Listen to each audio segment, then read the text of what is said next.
मुश्किल नहीं है, कोशिश करेंगे उसको समझें। थोड़ा ध्यान देना उस बात पे।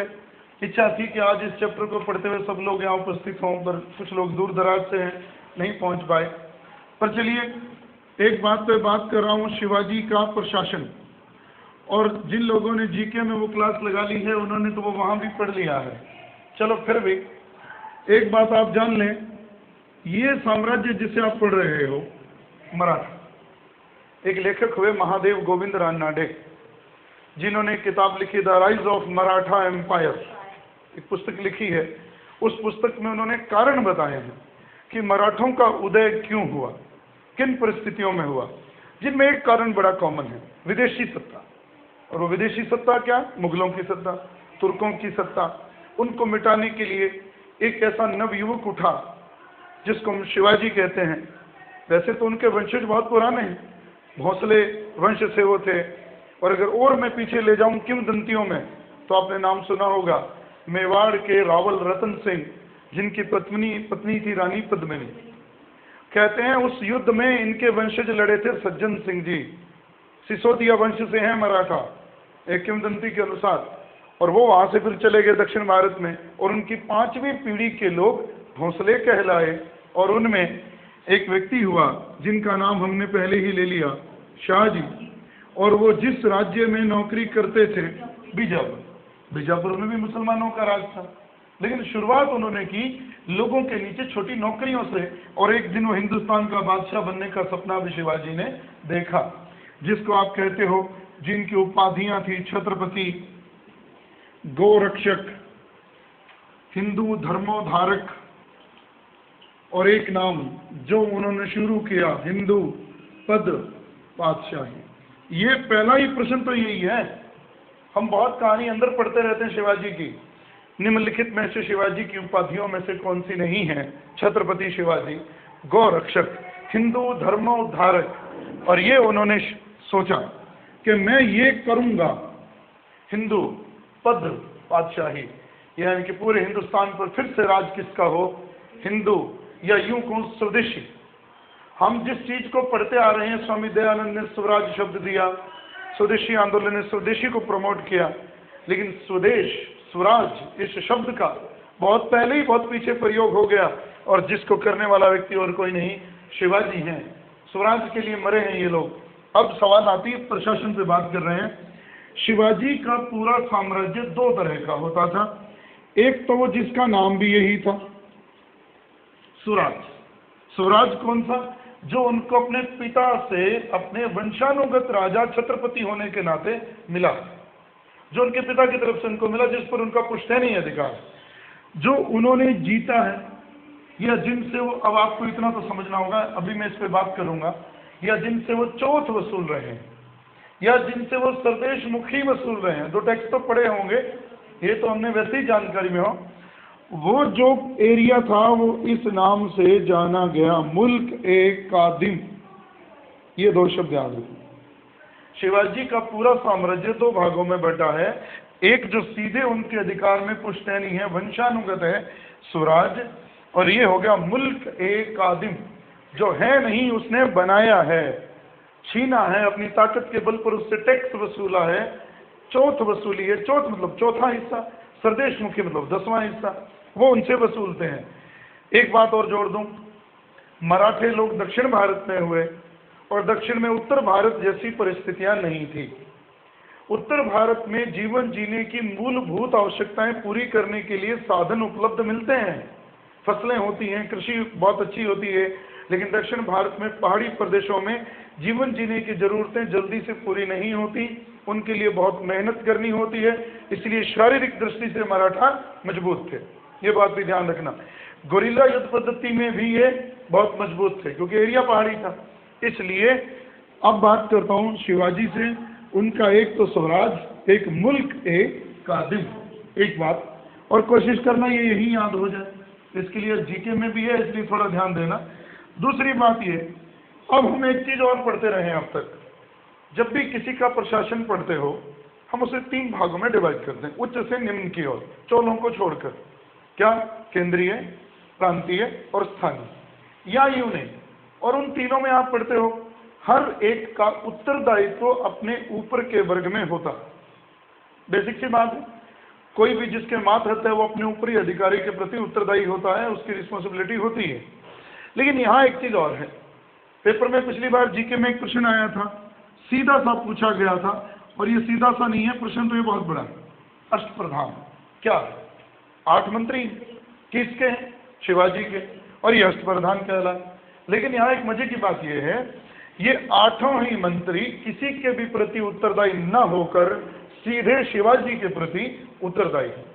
इसलिए किसी को भी किसी से डर नहीं है, अपने अपने क्षेत्र में वो स्वतंत्र होकर काम कर सकता है। शिवाजी ने उनको पूरी छूट दी है, लेकिन अंतिम फैसला किसका? शिवाजी। राय ले सकते हैं, राय मानने के लिए बाध्य वो नहीं है। उन अष्टप्रधान में कौन कौन थे जिनको आप अपने ट्रेडिशनल तरीके से, परंपरागत तरीके से कह सकते हो कि ये विभाग थे, ये मंत्री थे, केंद्रीय मंत्री थे? ऐसा इसमें कुछ नहीं है। शिवाजी ने अपना पूरा साम्राज्य 4 प्रांतों में बांटा हुआ था, लेकिन केंद्र में शिवाजी के जो कहूँ मंत्री परिषद कह लो, उनके सलाहकार कह लो, सारे डिपार्टमेंट उनके पास थे। और कितने थे वो? 8। और उसमें 8 में सबसे बड़ा नाम ये पेशवा। इतना डेप्थ में आपको जाने की जरूरत नहीं, जहां तक मैं बात करूं उतने ही पहले समझ में आए। दूसरे पद का नाम था अमात्य, तीसरे का नाम था मंत्री, चौथा रख दीजिए सचिव या शुरनवीस, 5वें पे आसान है सरे नौबत, और एक नाम और आता है सेनापति, न्यायाधीश, और एक नाम है पंडित राव। देखिए जीके के लिए तो आपको इतनी बात पढ़ने से काम चल जाएगा कि अष्टप्रधान मतलब 8 मंत्री, जिनमें सर्वोच्च शिखर पर कौन है, बस इतने से जीके में तो काम चल जाएगा। इन 7 का नाम पढ़ने की जरूरत नहीं है। सब्जेक्ट में पढ़ोगे तो इन 7 का 8 का नाम भी पता हो, इनके काम भी पता हो। कंसेप्ट थोड़ा ही है, लेकिन थोड़ा अंदर तक जाएंगे ताकि बात कुछ रहे नहीं। अब ये पेशवा, आपको इसको समझने के लिए एक नाम याद रखना है। कभी नाम सुना होगा वजीर, कभी नाम सुना होगा दीवान, दीवान मुतलक, दीवान मुमालिक। सवाल ये, एक नाम और देसी प्रधानमंत्री। शिवाजी के बाद अगर कोई सबसे बड़ा पद है तो वो पेशवा का है।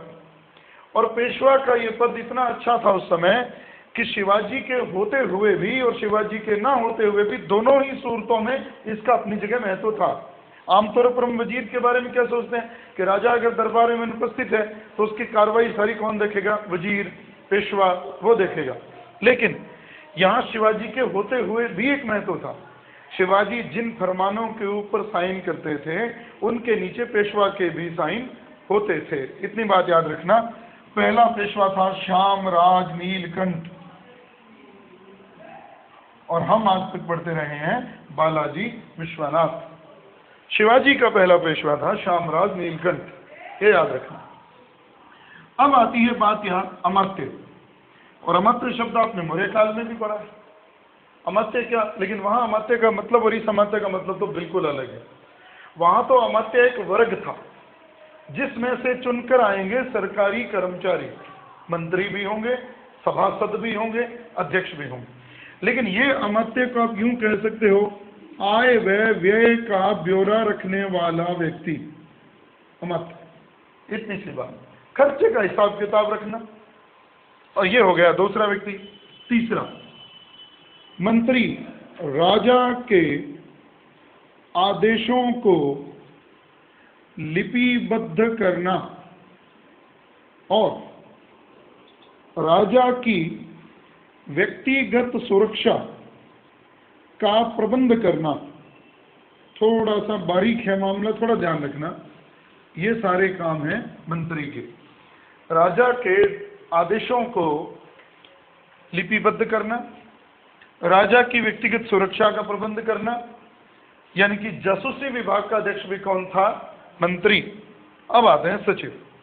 सचिव का काम ये था, देखो यहां थोड़ा सा फर्क है, ये लिखा लिपिबद्ध करना, और इसने तो लिपिबद्ध कर दिया, तो जितने भी फरमान लिखे गए इसमें लिख दिए, संभालेगा कौन? इतना सा फर्क, यूं जोड़ लें।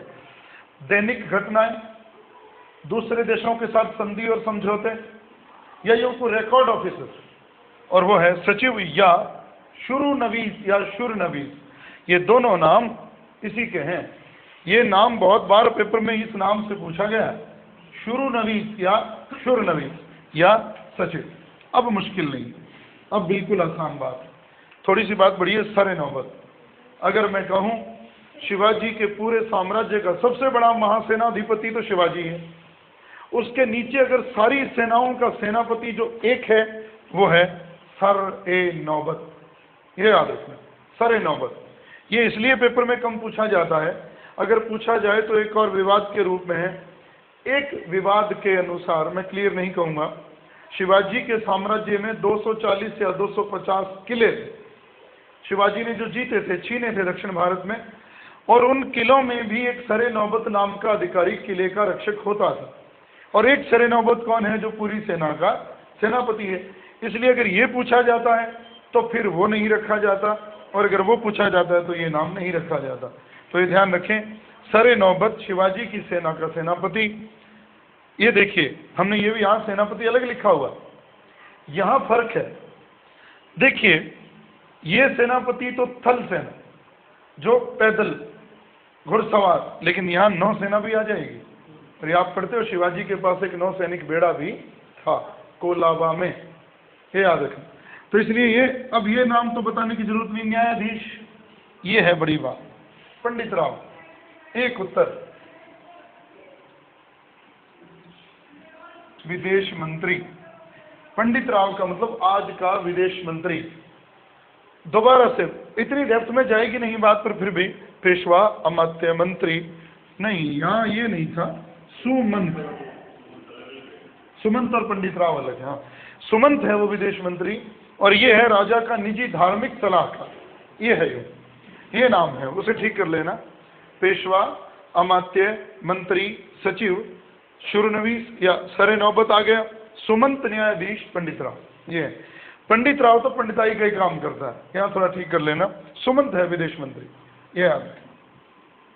अब सचिव क्या करेगा? ये तो लिपिबद्ध करेगा राजा के फरमानों को, उसने लिख दिया, तैयार कर दिया, उनको संभालने का काम। पोथियां, रिकॉर्ड ऑफिसर, लिखित पत्राचार जितना भी होता था, चाहे वो अंतर्राज्यीय हो, अंतर्देशीय हो, वो सारा संभालेगा ये नाम याद रहे। पेशवा, अमात्य, मंत्री, सचिव, सरे-नौबत, सुमंत, न्यायाधीश और पंडित राव। ये हो गया ये। अब आती है बात इसके बाद कि शिवाजी के जो प्रांत हैं वो 4 हैं। उन 4 प्रांतों को लिखा भी यही गया है किताबों में, पूर्व, पश्चिम, उत्तर और दक्षिण। और बात ये, प्रांत का जो अधिकारी होगा वो इस नाम से जाना जाएगा, सर सूबेदार। और उसके बाद आता है, मुगलों की तरह ही अगला ठिकाना है परगना। परगनों में होगा हवलदार, और उसके बाद आते हैं महाल, ये टुकड़ियां हैं, और यहाँ होगा मामलातदार। ये आपको अलग भी मिल सकते हैं, ये आपको आपकी किताब में अलग भी मिल सकते हैं। ये है उनका विभाजन, सर सूबेदार, हवलदार, मामलातदार। ये आपको आगे पीछे भी मिल सकता है, और कईयों में ये होता भी नहीं है ना, ये ध्यान रखें। और गांव स्तर पर जो होता है वो होता है पाटिल या देशमुख। इसलिए कभी देखना पेपर में ये आता है, क्योंकि ये विभाजन और ये विभाजन तो क्लियर है। इसमें इसको कुछ किताबों ने ऊपर रखा है, कुछ लोगों ने इसको यूं नीचे रखा है, कुछ लोगों ने मामलातदार ऊपर रखा है, लेकिन जिसमें कोई विवाद नहीं है वो ये 2 है। और ये कॉलेज लेक्चरर में एक बार प्रश्न आया, मैंने खुद पेपर को उत्तर दिया था कि मराठा ने राज्य में ग्रामीण स्तर पर जो व्यवस्था करते हैं, लगान भी वसूलते हैं, शांति व्यवस्था भी बनाए रखते हैं, वो ये नाम आया था देशमुख। हाँ हाँ, आज जाति भी पाटिल, इनका काम था बिल्कुल लोअर कैटेगरी में जनता के बीच में जुड़े हुए अधिकारी। ये इतना विभाजन जो शिवाजी के बारे में पढ़ना। अब बात ये जो लोग हैं ये सीधे किसके प्रति उत्तरदायी हैं? शिवाजी के। उन 8 में से किसी के प्रति उत्तरदायी नहीं है, ध्यान ये रखना। अब है मूल बात जहां से प्रश्न आता है शिवाजी का। और एक बात याद रखना, शिवाजी का साम्राज्य कितने प्रांतों में बंटा हुआ है? 4। यहाँ एक बहुत गहरी बात है। अब चलते हैं आगे, जहां से पेपरों में प्रश्न आता है, यहीं से प्रश्न है। शिवाजी एक सैनिक थे, जीवन भर उनका इसी से गुजर गया, लड़ाइयों में गुजर गया। सेना कैसे सैनिक थे? सैनिक दो तरह के थे। एक तो है बरगीर, और यह मुगल काल में भी पढ़ चुके हैं, और एक है सिलेदर। बरगीर वो होता है जिसको अपना सारा साजो सामान किससे मिलता है? राजा से, सरकारी तंत्र से। सिलेदर वो होते हैं जिनको अपना सारा साजो सामान घोड़े तक जुटाना होता है अपनी तरफ से। ये ध्यान रखना, दो तरह के बरगीर और सिलेदर हो गए, लेकिन ये दोनों ही क्या हैं एक्चुअल में? घुड़सवार, पैदल नहीं। ये नहीं कहलाते, वो तो ये कहलाते हैं। चलो ये भी देख लें, शिवाजी के सैनिक कौन कौन से तरह हैं? पागा और पायक। पागा में दो कैटेगरी हैं। अब इससे पता चला कि पागा भी कौन है? घुड़सवार। लेकिन पागा कितने तरह के हैं? दो। एक को सारा साजो सामान राज्य से मिलेगा, एक को सारा साजो सामान खुद का जुटाना है। अब इनका विभाजन, पागा सैनिक, घुड़सवार सैनिक, ये किसके नीचे हैं? सरे नौबत, और ये भी इसी के नीचे अंतिम रूप से होते हैं। अब एक विभाजन बना रहा हूं, पेपर में मुश्किल आएगा तो ये 25 घुड़सवार बराबर होते हैं एक हवलदार, ये याद रखना। अब 25 घुड़सवार एक हवलदार, 5 हवलदार मिलेंगे तो हो जाएगा बराबर एक जुमलादार। ये विभाजन आपको आना चाहिए, बस यही मुश्किल है एक इसमें। 10 जुमलादार बराबर एक हजारी, और 5 हजारी मिलेंगे तो हो जाएगा एक पंचहजारी। अब ये थोड़ा सा आपको करना है काम, इसमें बोलना सीख लें। घुड़सवार, हवलदार, जुमलादार, और जुमलादार के बाद हजारी, पंचहजारी, इतना याद रखना है। लेकिन संख्या पूछी तो नहीं जाएगी, पर फिर भी ये विभाजन बताओ। 25 घुड़सवार बराबर एक हवलदार, एक 5 हवलदारों के ऊपर एक जुमलादार, 10 जुमलादार हो जाएंगे तो हो जाएगा एक हजारी, और 5 हजारी जब मिल जाएंगे तो उनके ऊपर एक अधिकारी होगा, पंचहजारी, और वो जिसके नीचे होगा सरेन। एक विभाजन है शिवाजी का। अब ये कौन सा विभाजन है जो हमने पढ़ा है? घुड़सवार। अब जो हमें विभाजन पढ़ना है वो पैदल। पहले यही पता हो पैदल सैनिक क्या कहलाता है। ये हरियाणा में कॉलेज लेक्चरर में भी प्रश्न आया, शिवाजी की घुड़सवार सेना क्या कहलाती थी? ये आज पागा। अब है तो स्थायी अंगरक्षक भी घुड़सवार ही रखे थे उसने, लेकिन आप अपने आरे में ही पढ़ सकते हैं, स्पेशली लिखा हुआ है कि घुड़सवार भी पागा, उनके अपने अंगरक्षक भी घुड़सवार ही थे। अब यहाँ पायक, यहाँ थोड़ा विभाजन अलग है, यहाँ 25 नहीं है, 9 पायक बराबर एक हवलदार। लेकिन यहाँ 3 लिखा मिलता है किताबों में, यहाँ भी आपको लिखना है 5 हवलदार बराबर एक जुमलादार, और जुमलादार सदैव ही 10 रहे हैं, और इस 10 के ऊपर है एक हजारी, और इसमें एक हजारी से ऊपर पद नहीं, और सीधा सरे नौबत। फर्क दो ही पड़े हैं आपको इन पूरी चीज में। पहले में तो नाम, और यही महत्वपूर्ण है पेपर के लिए, विभाजन नहीं।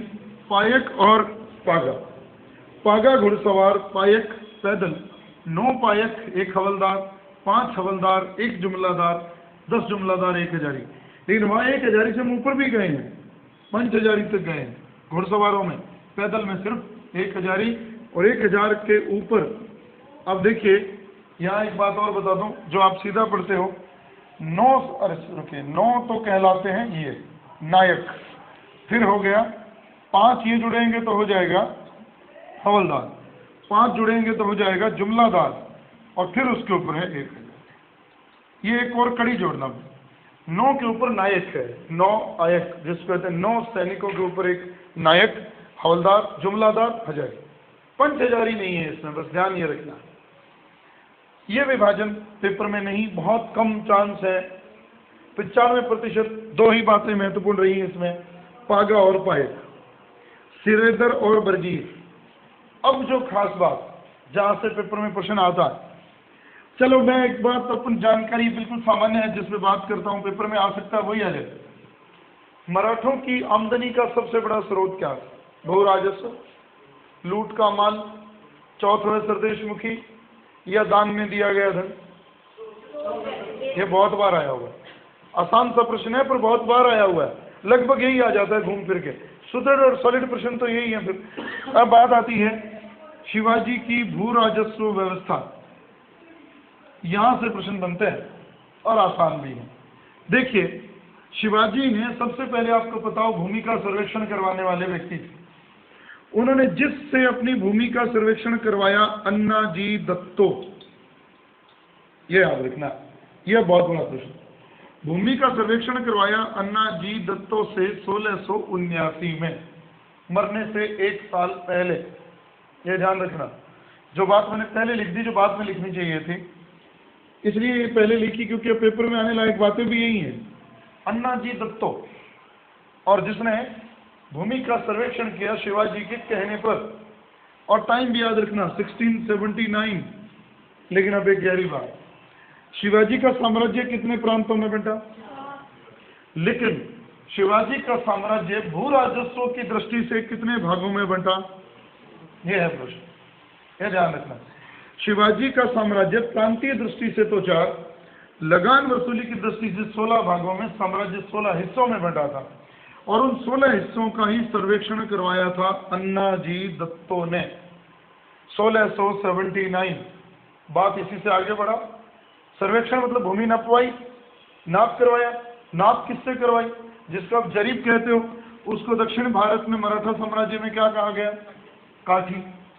सवाल ये, काठी जो है, जिसको आप कह सकते हो 20 हाथ, और 120 काठी के बराबर होती है 1 चंवर। ये आपको याद रखने में विभाजन मुश्किल जरूर है थोड़े, कोई इतने भी नहीं। सबसे पहले तो बताओ, भूमि की नाप का हथियार क्या था? काठी, जिसको उत्तर भारत में क्या कहते थे? जरीब। 20 हाथ 1 काठी, और 120 काठी बराबर 1 चंवर। ये 1 बीघा की नाप है, यह ध्यान रखें। ये 1 बीघा है, और 120 बीघा कह लो इसे। आप यूँ लिखिए, 120 बीघा बराबर 1 चंवर, यूँ लिखा है। शिवाजी ने तांबे का सिक्का भी चलाया था, रुक्का, ये याद रखना। 3 भेद हमने अभी पढ़े हैं, चौथा भेद और बात कर दो। भू राजस्व व्यवस्था में 16 भागों में बंटा है पूरा साम्राज्य। भूमि का सर्वेक्षण करवाने वाला अन्नाजी दत्तो 1679, जिससे भूमि नापी गई काठी, और एक बड़ा उसका विभाजन चंवर। अब बात यह, उनकी भू राजस्व व्यवस्था में शुरू में तो टैक्स था 30%, जो बाद में बढ़कर कितना हो गया? 40। अंतिम समय में 40 हो गया, पहले 30। क्यों? ये क्यों? ये 30 से 40 क्यों हुआ? शिवाजी ने क्या किया? अन्य सारे टैक्स बंद कर दिए। और इतना ही नहीं, मराठों में तो विवाह पर भी टैक्स लिया जाता था, और उस विवाह के टैक्स को शिवाजी ने ऑफ किया तो उन्होंने इधर उधर के टैक्स तो हटा दिए, और उन्होंने ये बढ़ा दिया। तो ये एक ही कर रखा, और वो था 40%। लेकिन शुरू में नहीं, जीवन के बिल्कुल अंतिम पड़ाव में उन्होंने इसे 40% कर दिया।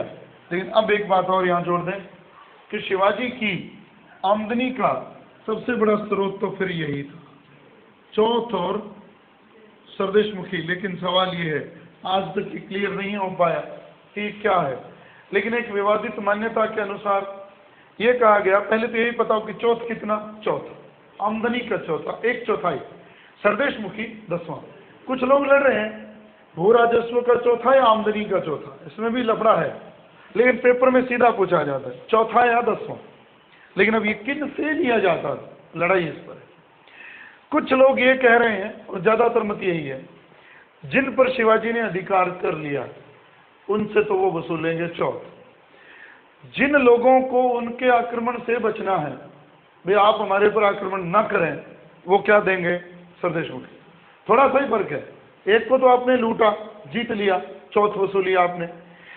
एक को हमने कहा मैं तेरे पे आक्रमण कर दूंगा, नहीं तो आप 10वां हिस्सा आमदनी का हमें देते रहो। आक्रमण से बचना है तो सरदेशमुखी, नहीं बचना तो चौथ। ये उत्तर विवादों के बीच में एक सामान्य विवाद जो सबने स्वीकार कर लिया, लेकिन क्लियर नहीं हुआ। इसलिए पेपर में सिर्फ इतना ही पूछा जाता है कि चौथ और सरदेशमुखी क्या है? टैक्स है, दूसरों पे लगाए गए, भू राजस्व नहीं है, ये ध्यान रखना। और ये उनकी आमदनी का सबसे बड़ा स्रोत भी है। और एक लाइन लिख रहा हूं, शिवाजी का एक जहाजी बेड़ा जहां था, यह प्रश्न सीधा पूछा गया, कोलाबा में जो एक व्यक्ति के नेतृत्व में था, दरिया सारंग, इस नाम को याद रखना, इतनी बात जरूर याद रखना। दरिया सारंग के नेतृत्व में शिवाजी ने कोलाबा में एक नौसैनिक बेड़ा बनाया था, लेकिन वो ज्यादा कामयाब नहीं था। बनाया था लेकिन उसका कोई इतना महत्व नहीं रहा शिवाजी के जीवन में, यह याद रखना। यहां से आएंगे प्रश्न, उनके पिछले जीवन से नहीं, प्रशासनिक व्यवस्था से नहीं, यहां से प्रश्न आएंगे। अब यह था शिवाजी का कुछ जीवन। आपको एक बात और कह दूं, पेशवाओं को नहीं पढ़ना आपने, उस लाइन को ध्यान रखना, rise of Sikh, Jat and Maratha, और स्पेशल रेफरेंस टू शिवाजी, उसने सीधी बात लिखी है। जाटों पे बात मैं नहीं करूंगा, पर बेहतर पता आपको, जब हमने औरंगजेब पढ़ा था, हमने 3 लोग पढ़े थे। गोकुल, याद हो, मथुरा में एक मस्जिद तोड़ी थी, अब्दुल नबी को मारा था, पीट पीट कर मार दिया था, और फिर वो चला गया, तिलपत गांव का था गोकुल, और तिलपत में ही उसको मारा गया, टुकड़े किए गए उसके। उसके बाद गद्दी जिसने संभाली, राजा राम, सिंसनी के राजा राम, उसके बारे में एक ही प्रश्न याद रखना, उसने अकबर के सिकंदरा में स्थित मकबरे को तोड़ दिया था, उसे बिखेर दिया था, बहुत बेइज्जती की थी उसकी, आखिरकार वो भी हारा और मरा। फिर नेतृत्व संभालने वाला था जिसको कहते हो चूड़ामन। बदन सिंह और चूड़ामन 2 अलग व्यक्ति हैं, ध्यान रखना। और बदन सिंह ने की भरतपुर की स्थापना और जाटों को वहां इकट्ठा किया, और वहीं से उसने अपना शासन चलाया। और एक नाम पेपर में आता रहा है, बदन सिंह के साथ जुड़ा है, उसके बाद का नाम सूरजमल, जाट जाति का अफलातून, प्लेटो। 5 ही लाइनें याद रख लेना, जाटों से प्रश्न आने की संभावनाएं बहुत कम है, क्योंकि अक्सर ही ऐसा होता है, सीधे सांप्रदायिकता के ऐसे प्रश्न पेपरों में बहुत ही कम होते हैं, या सीधे सेंटेंस भी पूछ लिया जाता है, जाट जाति का अफलातून कौन कहलाता है। ये तभी 2-3 कंपटीशन में आ गया, चूड़ामन, बदन सिंह। लेकिन प्रश्न अगर फर्स्ट ग्रेड का दे रहे हैं, ऊपर के लेवल का दे रहे हैं, तो शुरुआत गोकुल 1669, साल याद रखिए 1669 ही क्यों, 1669 ही क्यों। औरंगजेब ने इस वर्ष एक आदेश दिया था, मंदिर गिरा दो, मस्जिदें बनाओ। 1669 तो इसलिए जाना गया। 2 अप्रैल 1679, 1679 क्यों जाना गया, जजिया कर लगाया। तो उसके मंदिर तोड़ने की नीति का विरोध करने वाला था गोकुल, जाट नेता। विद्रोह तो सतनामियों ने भी किए, सिखों ने भी किए, जाटों ने भी किए, मराठों, राजपूतों ने भी किए। स्पेशली सिलेबस में वो लिख रहा, जिसमें वो 3 नाम ही दे रहा है, शिवाजी, जाट और सिख। अब जो पड़ाव हम पढ़ रहे हैं, वो एक ही दिन में सोचा था कि मैं पूरा कर दूं, पर ऐसे नहीं होने वाला, और ये मुश्किल जरूर नहीं है, लेकिन हम मानते रहे पल्लव। और अब आप लोग हिस्ट्री से हो, तो कुछ उम्मीद तो मैं आपसे कर सकता हूं कि आपको पता होगा। एक राजधानी कांची, जिसको आप कहते हो वर्तमान में तमिलनाडु, लेकिन ये भी याद रखना, आप जिन पल्लवों को पढ़ने जा रहे हो, वो पल्लव यहां से शुरू होते हैं, आपको इससे पीछे नहीं पढ़ना। अब एक कहानी दोहराता हूं। कांची एक शिक्षा का केंद्र थी, जीके में आपने पढ़ा। वात्स्यायन, जिसने काम सूत्र लिखा है गुप्त काल में, कहते हैं उसकी शिक्षा दीक्षा जो है वो वहीं से हुई। और एक बहुत बड़ा नाम है दंडी, दश कुमार चरित काव्यादर्श, वो भी कहाँ पढ़ा, कहते हैं कांची में। इसका मतलब यह है कि कांची का अस्तित्व बहुत पुराना है, प्राचीन काल में भी रहा। और एक चीज आपने और पढ़ी है कि समुद्रगुप्त ने दक्षिण के 12 राजाओं को पराजित किया, और अभी नेट में भी ये प्रश्न था कि समुद्रगुप्त ने कांची के अपने समकालीन किस शासक को पराजित किया। तो उन 12 को जब हम पढ़ते हैं, कौशल के महेंद्र, महाकांतर के व्याघ्रराज, करौल का मंटराज, पृष्ठपुर के महेंद्रगिरी, अवमुक्त का नीलराज, वेंगी के हस्तिवर्मन, कुस्तलपुर के धनजय, देवराष्ट्र के कुबेर, ये जो हम पढ़ते हैं उसमें एक नाम आता है कांची के विष्णु को। किसी में तो सीधा उनकी जगह भी दी हुई, संभावित कि वो कहाँ कहाँ रहे होंगे, वो आज तक नहीं पूछा गया, क्योंकि संभावित जगह है। तो समुद्रगुप्त का समकालीन एक राजा था विष्णु को, जो उस समय कहाँ का राजा था, कांची का। इसका मतलब गुप्त काल में भी कांची का अस्तित्व था, और या यूं कहूं पल्लवों का अस्तित्व था। लेकिन समुद्रगुप्त ने उनकी सत्ता का पतन कर दिया, गुप्तों का जैसे ही पतन हुआ ये सत्ता फिर से उठी, और फिर से जब उठी उस सत्ता को एक सूत्र में बांधने वाला था सिंह विष्णु। लेकिन हम इसे यूं नहीं पढ़ेंगे, हम पहले यूं पढ़ेंगे। पल्लव जाति का मतलब, पल्लव का मतलब क्या होता है? एक पौधे की सुंदर पत्ती, पल्लव, ये उसका मतलब है संस्कृत में। और उसके वंश को जानने के लिए हमारे पास क्या क्या साधन हैं? सबसे महत्वपूर्ण पेपर में आने के लिए प्रश्न, ये एक पुस्तक है मत विलास प्रेस। अभी लेखक का नाम नहीं, जैसे आप पढ़ते हो ना मौर्य काल का इतिहास जानने के क्या क्या स्रोत हैं, गुप्त काल के इतिहास जानने के क्या क्या स्रोत हैं, तो ये स्रोत कौन से हैं? साहित्यिक, ये याद रखना। और ये जो साहित्यिक स्रोत हैं ये संस्कृत भाषा के हैं जो मैं लिख रहा हूं, ये भी ध्यान रखना। मत विलास प्रहसन एक नाटक लिखा, एक काव्य के रूप में लिखा गया। और ये जो है ये क्या है, ये तो आगे बात करेंगे। एक किताब और लिख रहा हूं, मत विलास प्रहसन, और एक ये है अवंती सुंदरी कथा, और इसको लेखक है लिखने वाला सोढल। इसका मैंने इसलिए नहीं लिखा, ये आगे नाम आ जाएगा। सोढल गुजरात का कवि है ये सोढल, जिसने पुस्तक लिखी है अवंती सुंदरी कथा। ये दो तो कौन सी किताबें हो गई? संस्कृत की। एक आ जाइए पाली भाषा की, जिसमें आपने ये मौर्य काल में भी पढ़ा है, महावंश, इससे भी जानकारी मिलती है। एक पुस्तक है तमिल की जिससे इसकी जानकारी मिलती है, नंदी कल्बक्कम। ये किताब याद रखें।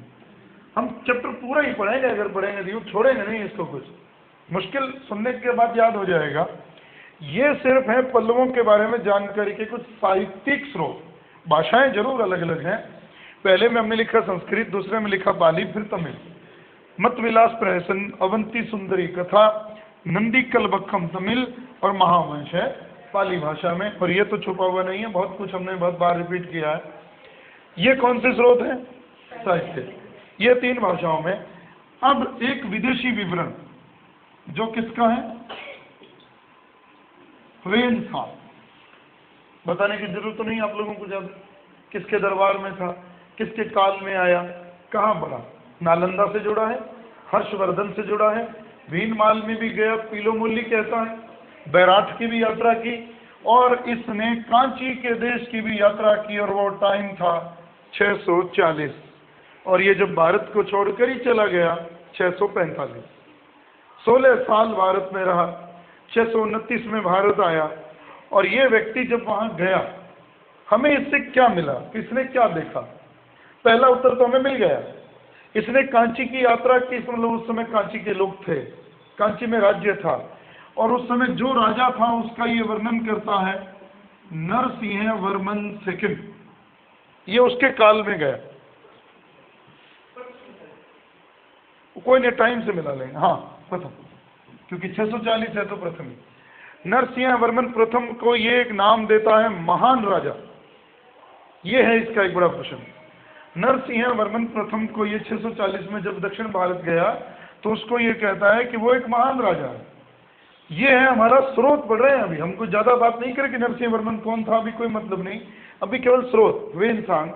और एक दान पत्र है राजाओं का, सिर्फ इतना ही लिखा मिलता है किताब में, ये आपको सीधा याद रखना है, कशाकुडी दान पत्र, जिससे भी जानकारी लगभग नरसिंह वर्मन प्रथम के बारे में जानकारी मिलती है। ये इतना ढांचा तो सिर्फ आपको जानना है कि ये उसके स्रोत हैं जिनसे हमने बनाया है उसे। मत विलास, अवंती सुंदरी कथा, महावंश, नंदी कल्बक्कम, फिर ह्वेन सांग का वर्णन, और दान पत्र, कशाकुडी दान पत्र। और भी बहुत कुछ है, लेकिन इतना पेपर में आने के लिए महत्वपूर्ण चीजें यही हैं जो अंदर तक गहराई से वो पूछे तो यहाँ तक। अब बात आती है ये, अब मैं उसका नाम, अब ज्यादा मैटर नहीं लाया मैं, और इतना भरोसा कर लेना इतना ही मैं पढ़ूंगा, और इतना याद रह जाए जो हम बात कर रहे हैं, इसमें पर्याप्त रहेगी बात। वो संगम युग वाली सी बात है। सवाल ये, पहले मैं कुछ राजाओं के नाम लिख रहा हूं जितने आपको पढ़ाने हैं। सिंह विष्णु, महेंद्र वर्मन प्रथम 2, तीसरा नाम है नरसिंह वर्मन प्रथम, महेंद्र वर्मन सेकंड, और ये इसमें कुछ पढ़ना नहीं विशेष, परमेश्वर वर्मन सेकंड, नरसिंह वर्मन द्वितीय,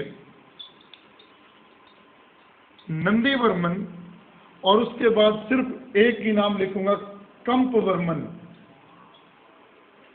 इतने नाम, इससे ज्यादा कुछ नहीं आपको पढ़ना। कंप वर्मन के आगे इसलिए मैंने लिखा, ये पल्लवों का अंतिम राजा था। 980 ईस्वी में इसकी मृत्यु हुई। याद है। अब सवाल ये, सिंह विष्णु 575 से 600 ईस्वी, याद रखना, 600 से 638, 630 से 668, 668 से 670। अब यहां से आना है, इसके बारे में आप ज्यादा नहीं, यहां आ जाइए सीधे। 670 से 674 तक भी ये माना जाता है, और ये है 674। इसके आगे लिखा आपको ये मिलता है। ये कहीं तो 4 साल लिखे भी हैं, कहीं इसका नाम की बजाय मैं आपको सीधे उलझाऊं नहीं, इसको आप छोड़िए, यही लिखा, कुछ महीने ही शासन किया उसने किसी के अनुसार। 670 से 700, और ये है 700 से 728। सिर्फ कुछ महीनों के लिए शासक के गाइडेंस, इसके 4 साल दे देती हैं, किसी ने टाइम नहीं दिया इसे, इसलिए आप वही ऑथेंटिक मान लें। ये ढांचा पेपर में नहीं पूछा जाएगा। अगर आपको टाइम याद रखना हो, अगर आपने इसको पहले कहीं रीट में भी पढ़ा हो, तो आपको ध्यान क्या देना है, इनकी कला से प्रश्न आएंगे, और कला को 4 भागों में पर्सी ब्राउन ने बांटा है, उसके टाइम पढ़ने हैं, इसके टाइम वो पढ़ने हैं, कौन कौन से पार्ट में उसने बांटा। पर पहले यहां से शुरू करते हैं, एक एक लाइन। राज्य का टाइम छोड़िए, पहले इस व्यक्ति का नाम लीजिए, सिंह विष्णु। सिंह विष्णु ने एक उपाधि धारण करी जिसका नाम था अवनी सिंह। अवनी सिंह का मतलब है पृथ्वी का शेर। अवनी मतलब पृथ्वी, अवनी का सिंह, अवनी का शेर। एक बात, इसके जीवन की दूसरी घटना आपको यह पढ़नी है कि इसने चोलों को लड़ाइयों में पराजित करके अपने राज्य की सीमाएं इस नदी तक बढ़ा दी। 2 नाम सुनते हो ना, कृष्णा और कावेरी, दोनों ही दक्षिण में। अब सवाल ये, इतनी तरह के ढांचे हम पढ़ेंगे। सिंह विष्णु, अवनी सिंह, चोलों को हराकर कावेरी नदी तक अपनी सीमाएं बढ़ाई, और इसके दरबार में एक लेखक था जिसको आप गुप्त काल में पढ़कर आए हो, किराता अर्जुनी है। और मैंने तब भी कहा था अगर थोड़ा सा ज्यादा टटोलोगे तो गुप्त काल से बाहर हो जाएंगे। याद है, यही कहा था, दंडी और 12वीं के मामले में तो ये लफड़ाई है। मूल ये जिसके दरबार में था, इसके दरबार में सिंह विष्णु। ये 3 चीजें आपको सिंह विष्णु की पढ़नी है, और कुछ भी नहीं। अवनी सिंह चोलों को हराया, कावेरी नदी तक सीमाएं ले गया। महाकवि भारवी ने, जिसने किरातार्जुनीय लिखा, किरातार्जुनीय क्या है? शिव का ही छद्म रूप का नाम है किरात, और अर्जुन का युद्ध, शिव और अर्जुन का छद्म युद्ध किरातार्जुनीय। इसी की नकल पर बाद में बीसल देव ने हरिकेली नाटक लिखा था। हरिकेली नाटक भी किरातार्जुनीय की नकल पर बना हुआ है संस्कृत में। तो यह ढांचा तो हुआ सिंह विष्णु का। सिर्फ इसको हटाओ और आगे आ जाइए, मुश्किल कुछ नहीं है इसमें। 2-3 नाम आपने सुने हुए हैं। सिंह विष्णु गया, अगला राजा है महेंद्र वर्मन प्रथम। इसके काल में एक नींव पड़ी, एक संघर्ष की नींव पड़ी। चालुक्य और पल्लव ये आपस में लड़े, नींव शुरू हुई है ये लड़ाई, ये ध्यान रखना। लेकिन अब सवाल ये, उलझो नहीं, थोड़ा दिमाग लगाओ। इसका टाइम क्या है? 600 से 630, और एक टाइम और लिखा 610 से 600। ये चालुक्य राजा पुलकेशिन सेकंड का टाइम, तो वो किसका समकालीन है? तो अगर इनके संघर्ष की शुरुआत हुई है तो किन 2 लोगों की लड़ाई से हुई है? महेंद्र वर्मन प्रथम और चालुक्य, पुलकेशिन चालुक्य, इन दोनों के बीच में लड़ाई हुई, और उसमें हारा कौन? हार गया, ये याद रखना है। ये तो हार गया, जीता कौन? पुलकेशिन सेकंड। और पुलकेशिन सेकंड ने इसका उल्लेख अपने ऐहोल अभिलेख में किया है। अगर आप गुर्जर प्रतिहार पढ़ते हो तो मैंने आपको नाम लिया था कि पुलकेशिन द्वितीय का एक ऐहोल अभिलेख है जिसको रवि कीर्ति ने लिखा था। रवि कीर्ति जैन धर्म को मानने वाला था और उसने एक मंदिर भी बनाया था, मेंगुती का जैन मंदिर, अभी हमने पढ़ा था। अब सवाल यह है, जो बड़ा प्रश्न है, हारा कौन, कहाँ का राजा है, और एक शब्द लिख रहा हूं पहले, कौंड। कौंड का मतलब होता है विजेता। अगर इसका सही उत्तर बता तो अपहरण करता, कौंड। तो कांची कौंड कौन बनेगा? पुलकेशिन। जो कांची को हराएगा वही बनेगा। तो कांची कौंड तो फिर उस समय कौन हुआ? पुलकेशिन, क्योंकि उसने कांची के राजा को पराजित किया। तो महेंद्र वर्मन प्रथम हारा पुलकेशिन द्वितीय से, इसी ने इस लड़ाई की शुरुआत की। पुलकेशिन ने एक उपाधि धारण की, कांची कौंड, एक बार। अब इसकी कुछ सांस्कृतिक उपलब्धियां, वो नाम मैंने पीछे लिख दिया। मत विलास प्रहसन एक लिखी है पुस्तक, किसने? महेंद्र वर्मन प्रथम ने। और अब एक ऐसा प्रश्न जो बिल्कुल कुछ सामान्य है लेकिन पेपर के लिए वो सामान्य नहीं, जहां तक मैं मानता हूं। महेंद्र वर्मन प्रथम की उपाधियां, बहुत बड़ी बात है। एक उपाधि तो मैंने लिख दी, ये किताब का भी नाम है मत विलास। एक उसकी उपाधि है विचित्र चित्र, एक उसकी उपाधि है गुणभर। देखिए अवनी सिंह किसकी थी? सिंह विष्णु। महेंद्र वर्मन प्रथम की तीन उपाधियां, मत विलास, विचित्र चित्र और गुणभर, तीन उपाधियां। इस नाम से तो उसने एक किताब भी लिख दी, मत विलास प्रहसन। प्रहसन का मतलब होता है व्यंग्य, हंसी मजाक। किन के ऊपर? ये पेपर में IAS में आया हुआ है कि ऐसी कौन सी पुस्तक है जिसमें बौद्ध भिक्षुओं की और कापालिक शैव मतानुयायियों की हंसी उड़ाई गई है, वो ये किताब है।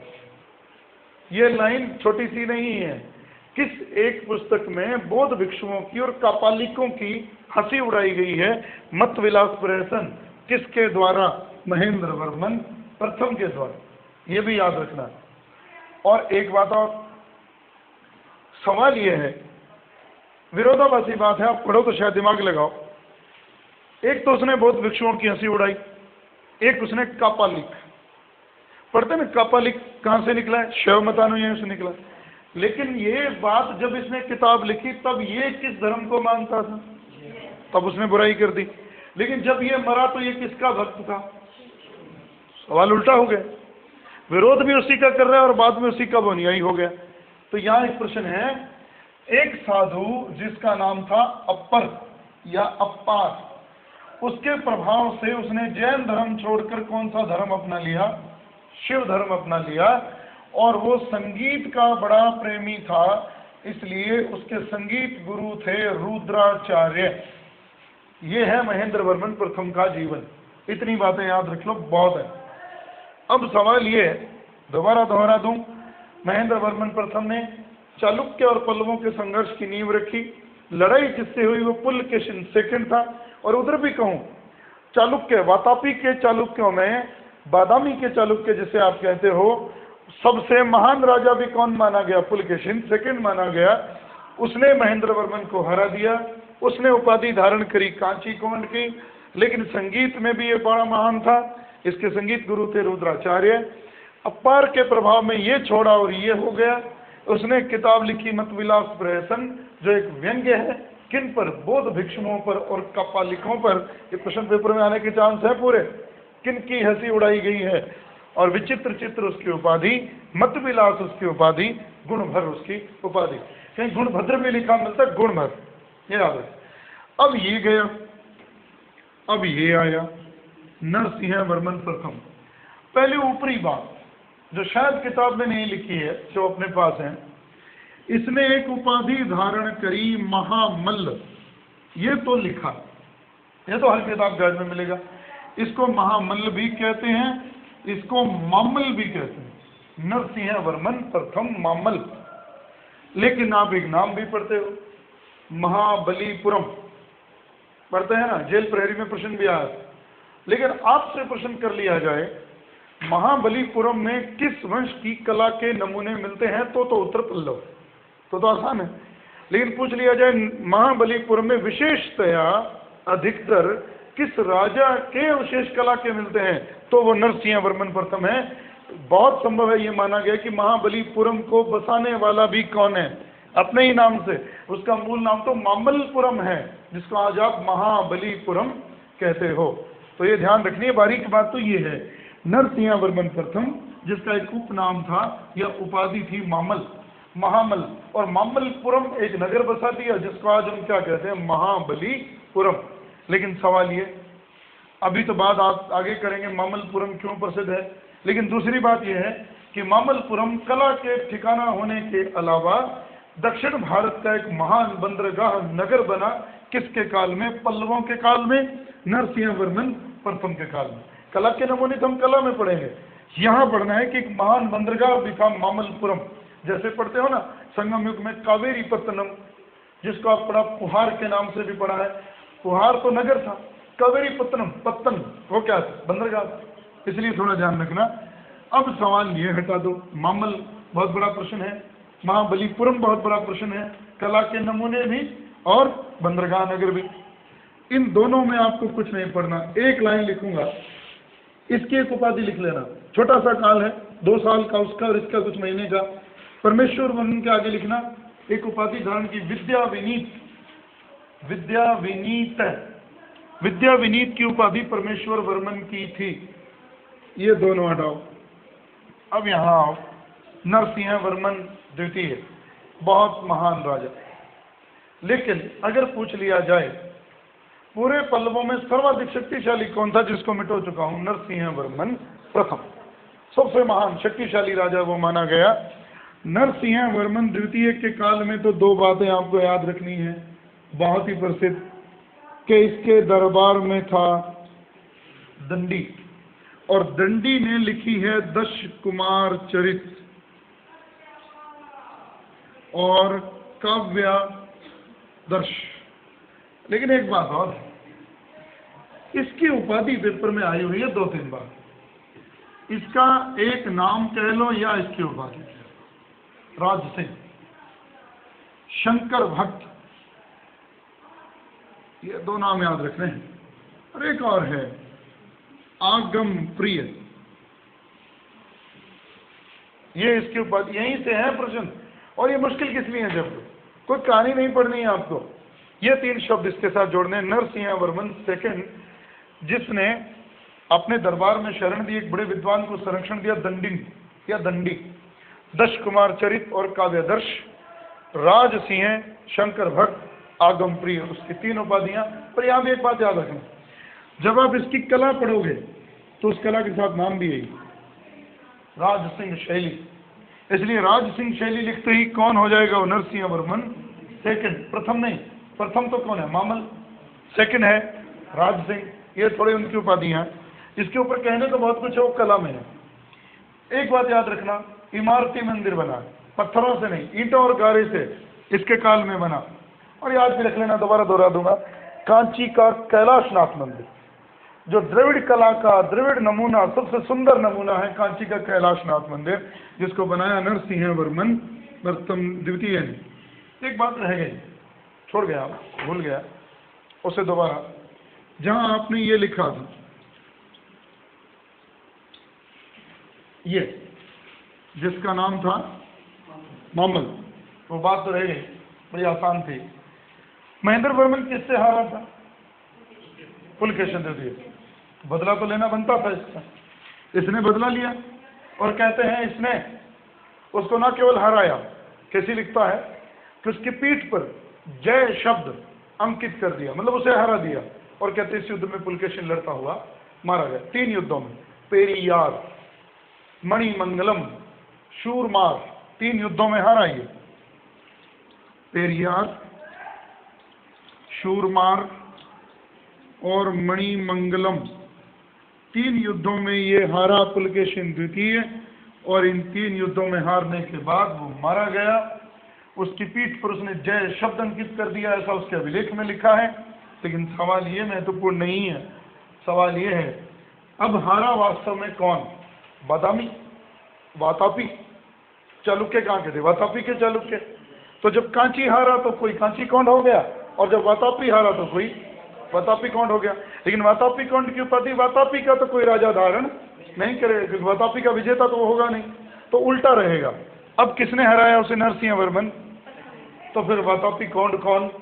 नरसिंह वर्मन प्रथम, द्वितीय नहीं, ये ध्यान रखना। कांची कौंड कौन हुआ था? पुलकेशिन। कांची जब हारा था, जब वातापी हारा तो दूसरा हो गया वातापी कौंड। तो नरसिंह वर्मन प्रथम था वो, जिसने 3 युद्धों में पेरियार, शूरमार, मणिमंगलम, 3 युद्धों में पुलकेशिन द्वितीय को हराया, और बाद में ये मारा भी गया। अब यहाँ वापस लौट कर आते हैं, इसकी कला पे तो बाद में बात करेंगे, थोड़ी सी मैंने कह दी, कांची का कैलाशनाथ मंदिर। लेकिन इसके साथ भी एक कला की बात जुड़ी है। इस दिन 2 राजाओं को स्थापत्य कला में ही पढ़ेंगे। बैकुंठ पेरुमाल का मंदिर इसने बनाया है, वो अभी बाद में पढ़ेंगे। लेकिन उससे पहले अंतिम राजा, जहां मैंने नाम लिखा था कंप वर्मन, ये ध्यान रखना। कंप वर्मन महत्वपूर्ण नहीं है। महत्वपूर्ण जो है वो ये है कि पल्लवों के राज्य को अंतिम रूप से नष्ट किसने किया? चोलों ने। यह प्रश्न याद रखना। और वो राजा पराजित होने वाला कंप वर्मन, इतना ही लिखा है, बाकी हम आगे पढ़ेंगे चोलों में। लेकिन अभी इतनी बात याद रखें, मैं दोबारा दोहरा दूं, संक्षिप्तीकरण कर दूं। पल्लव जहां उनकी राजधानी थी कांची, कांची के पल्लव यूं बोले जाते हैं। तमिलनाडु, उत्तरी तमिलनाडु हिस्सा था, फिर बाद में बहुत फैला। पहला महत्वपूर्ण राजा सिंह विष्णु, अवनी सिंह, भारवी उसके दरबार में थे। और उसके बाद एक बड़ा राजा हुआ महेंद्र वर्मन प्रथम। चालुक्यों से लड़ाई की नींव पड़ी, चालुक्यों से हारा, और इसने उपाधियां धारण करी। मत विलास, विचित्र चित्र, गुण भर, एक पुस्तक लिखी मत विलास प्रहसन। बौद्ध भिक्षुओं और कापालिकों की हंसी उड़ाई गई है। लेकिन बाद में उसने शैव धर्म भी ग्रहण कर लिया। किस साधु के प्रभाव में? अप्पा। उसके गुरु थे संगीताचार्य, रुद्राचार्य। और उसके साथ आगे बढ़े हम। फिर एक बहुत बड़ी बात, नरसिंह वर्मन प्रथम ने बदला लिया, चालुक्य को हराया, मार दिया, और कहलाया कौन सा कौंड? वातापी कौंड। वो जब हारा था तो कांची कौंड। उसके बाद अगली बात, ये पेरियार, शूरमार, मणिमंगलम के युद्धों में हराया। 2 राजा छोटे छोटे हुए, महेंद्र वर्मन द्वितीय, परमेश्वर वर्मन द्वितीय। लेकिन परमेश्वर वर्मन द्वितीय के साथ एक उपाधि है विद्या विनीत। ये गए। इन 2 लोगों का तो ज्यादा योगदान कला और संस्कृति में, इसलिए इस पर ज्यादा लड़ाइयों की बात नहीं करेंगे। नरसिंह वर्मन के काल में मंदिर तो बने, लेकिन पत्थरों की बजाय कौन से मंदिर बने? ईंट पत्थर से नहीं, ईंट गारे से, इसलिए इसको इमारती मंदिर भी कहते हैं। इसने भी इमारती मंदिर बनवाए। लेकिन अब सवाल ये, इन्होंने मंदिर कौन से बनाए? कला और स्थापत्य में पढ़ेंगे। कंप वर्मन अंतिम राजा था, जिसको चोलों ने पराजित कर दिया, और पल्लव राज्य को अंतिम रूप से मिटाने का काम भी चोलों ने ही कर दिया। अब एक बात, सारा चैप्टर थोड़ा बाकी नहीं छोड़ूंगा। थोड़ी बात और, आप लोगों ने भक्ति आंदोलन पढ़ा है, और आप सिर्फ 2 शब्द छुपे हुए नहीं है, अलवार और नैनार। अब हमने दूसरे तरीके से, अलवार और नैनारों ने जिसके राज्य में शरण पाई, जिसके राज्य में उन्होंने प्रचार किया, वो पल्लवों का ही राज्य, तमिल देश। इसलिए आप पढ़ते हो ना, उनके भजन भी किस भाषा में होते थे? तमिल में। घूम फिर के प्रचार करते थे। अलवार, नैनार 63, अलवार 12, साध्वी अंडाल बहुत प्रसिद्ध रही। और सवाल ये, बाकी बातें तो मैं कल करूंगा, सीधे याद रखें, अलवार और नैनारों ने जो शुरुआत की किस देश से? 7वीं शताब्दी से लेकर 10वीं शताब्दी तक इनका बहुत बड़ा रोल रहा। घूम फिर के लोगों को इन्होंने भक्ति के बारे में चेताया। तमिल में इन्होंने गीत गाए, और उन गीतों में ईश्वर की भक्ति। लेकिन ये 2 तरह के हैं, अलवार विष्णु को मानने वाले, और नैनार शिव के भक्त हैं। ये भी याद रखना, अलवार वैष्णव, नैनार शिव। आज इतना ही। क्लास से 5 मिनट बाद नहीं तो पूरा ही कर देते, आज तो मुश्किल बात नहीं थी।